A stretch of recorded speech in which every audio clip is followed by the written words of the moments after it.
السلام علیکم ناظرین، پروگرام ٹاپ سٹوری کے ساتھ میں ہوں آپ کی میزبان صبا پرویز۔ چودھری پرویز الہی کے گھر میں چادر اور چار دیواری کو پامال کر دیا گیا۔ یہ روایت کب تک چلتی رہے گی؟ ہمارے ساتھ اسٹوڈیو میں موجود ہیں سینئر صحافی عاصم امین صاحب۔ جی سر، کیا کہتے ہیں آپ اس بارے میں؟ بسم اللہ الرحمن الرحیم۔ جو سوشل میڈیا ہے، ہر نیوز چینل ہے، وہ صرف ایک ہی اینگل دکھا رہا ہے کہ پولیس نے چودھری پرویز الہی کے ساتھ زیادتی کر دی۔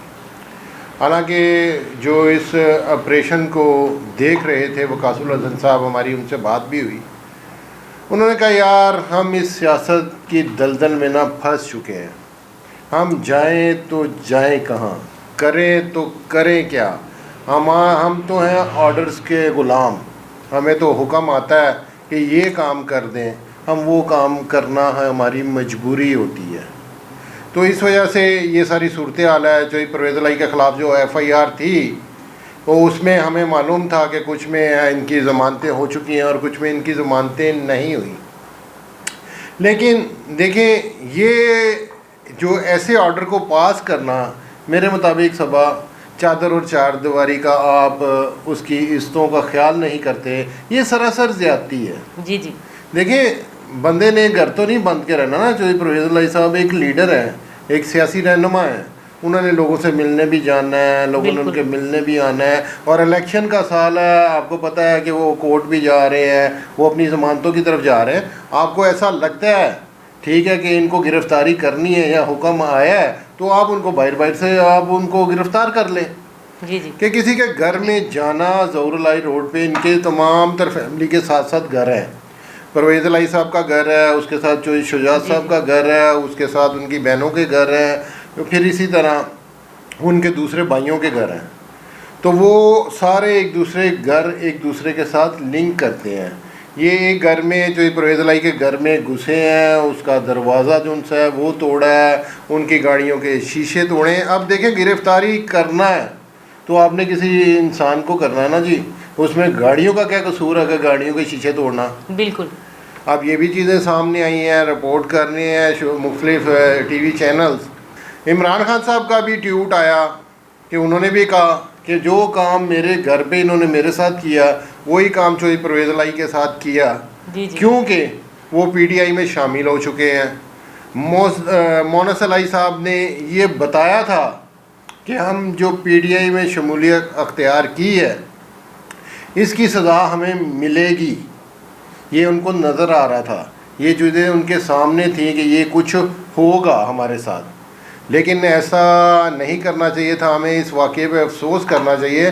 آج ان کی باری ہے، کل کسی اور سیاستدان کی بھی ہو سکتی ہے، تو ایسا یہ عمل جو کسی کے ساتھ بھی ہو سکتا ہے، تو ایسا کام نہیں ہونا چاہیے جو کسی کے گھر چادر اور چار دیواری کو پامال کیا جائے۔ دیکھیں، ان کی گھر بیٹیاں تھیں، ان کی بہنیں تھیں، ان کے ملازمین تھے، ان کے ساتھ بھی بدتمیزی کی گئی ہے، ہر چیز سامنے آ رہی ہے۔ اب یہ دور جو ان سے نا چینج ہو گیا ہے، سوشل میڈیا کا دور ہے، اتنا فاسٹ ہے، ادھر سے وہ ان کے گھر پہ حملہ ہو رہا تھا، ادھر سے ساتھ ساتھ وہ رپورٹ چلنا شروع ہو گئی تھی۔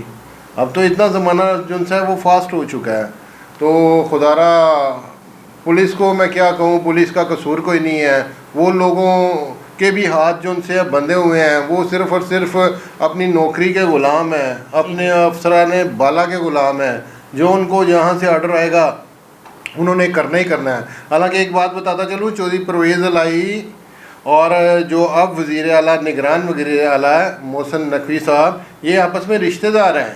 چودھری شجاعت صاحب کی جو ایک بہن ہے، یہ اس کی جو بیٹی ہے، اس کے ساتھ محسن نقوی صاحب کی شادی ہوئی ہے، اور یہ کلوز رشتہ داری ہے۔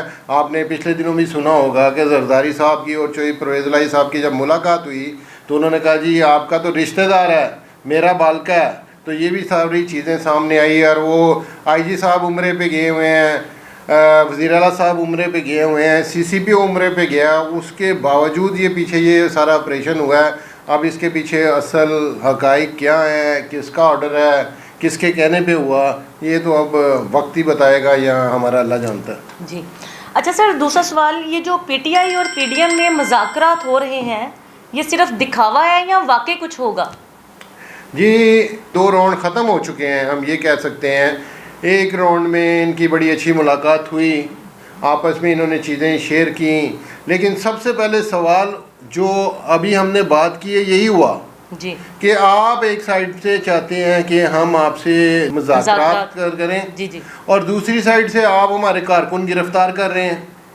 عمران خان صاحب کل اسلام آباد گئے ہیں پیشی پہ, جی جی تو پیچھے ان کے کارکنوں کو گرفتار کر لیا گیا. پھر انہوں نے کہا کہ جی آپ اگر ہمارے ساتھ نیکسٹ مذاکرات کرنا چاہتے ہیں تو خدا را یہ چیزوں کو سیریس پن کی طرف لے کے جائیں. پھر وہ کارکنوں کی رہائی ہوئی.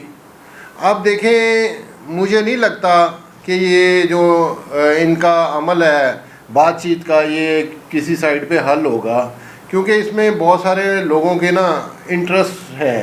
پوری پی ڈی ایم جماعتیں ہیں نا, اس میں اتنی جماعتیں ہیں کہ ہر بندے کی اپنی اپنی رائے ہے. جی جی عمران خان صاحب اب یہ جو بات چیت پہ ایگری ہوئے ہیں ان کا کہنا یہ ہے کہ پی ڈی ایم جو سی ہے وہ مئی میں اپنی اسمبلیوں کو توڑے, جی جی نگران سیٹ اپ بنائے. اس کے بعد ہمیں بتائیے کہ الیکشن کون سے مہینے میں کروانے ہیں, وہ کروانے کے لیے ہم ایگری ہیں. جی جی بات ان کی ٹھیک ہے. اب ملک کو اسی بات چیت کے ایجنڈے پہ آپ آگے لے کے جائیں گے تو مسئلوں کے حل نکلیں گے. بالکل. ابھی اس سائڈ پہ پی ڈی ایم جماعتیں نہیں آ رہی, ابھی ٹیبل ٹاک چل رہی ہے, ابھی یہ چیزیں سیٹل ہو پا رہی ہیں کہ جی یہ جو ایف آئی آر درج کی جا رہی ہے, جو ہمارے کارکنوں کو پکڑا جا رہا ہے, اس کی یہ پکڑ دکڑ ہے اس کو بند کیا جائے, جو ہمارے پہ کیسز ہیں اس کو ختم کیا جائے. جی. اور آپ چاہتے ہیں کہ الیکشن 2 مہینے بعد یا 4 مہینے بعد پورے پاکستان میں یکساں ہو, تو ہم اس کے لیے بھی ایگری ہیں. آپ اسمبلیاں توڑیں, اسمبلیاں توڑیں, نگران سیٹ اپ بنائیں اور پھر آپ آ جائیں میدان میں. ہم چلتے ہیں الیکشن کی طرف. جس کو عوام ووٹ دے وہ آئے اقتدار سنبھالیں اور آپ حکمرانی کریں. بات تو ٹھیک ہے, ہونا بھی ایسے چاہیے, لیکن دیکھیں اللہ تعالیٰ بہتر کرے. جی ناظرین, سنا آپ نے ہمارا پروگرام. کل ایک نئی سٹوری کے ساتھ آپ کی خدمت میں حاضر ہوں گی. اپنی میزبان صبا کو اجازت دیں. اللہ نگہبان.